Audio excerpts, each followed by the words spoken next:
Goodbye, goodbye, see you again.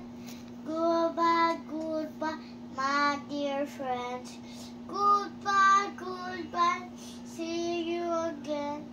Goodbye, goodbye, my dear friends. Isa pang goodbye. Goodbye, goodbye, see you again. Goodbye, goodbye, my dear friends. Saying goodbye is not that sad. It is indeed a good start for a new beginning for all of us. Like my friends in school, they all are always with me during happy moments. Or when I am sick, they also help me. If I have difficulty with our activities,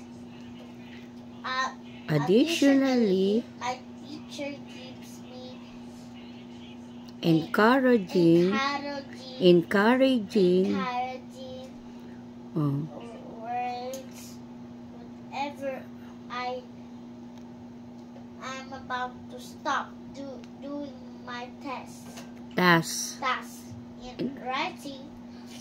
Patiently teaching and waiting for me to finish my activity. With these, I like to understand and finish my tasks, which is why I find math to be my favorite subject, because I learned many things while we were having our lessons. My unforgettable moments was when we were in the playground and learning lessoning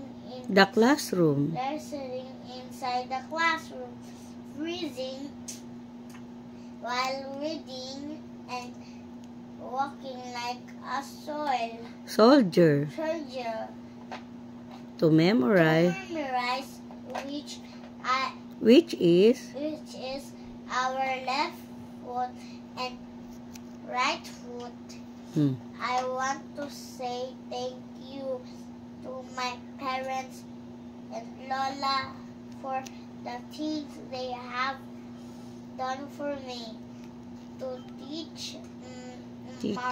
Teacher Mariel, thank you for providing us a quality education.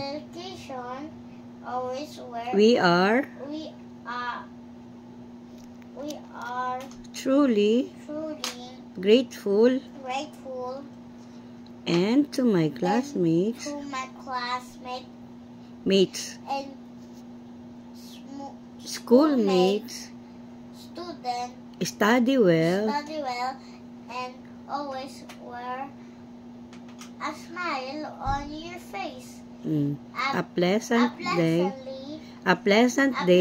day, everyone. I am Teacher Yana D. and Rufus, a kinder completer.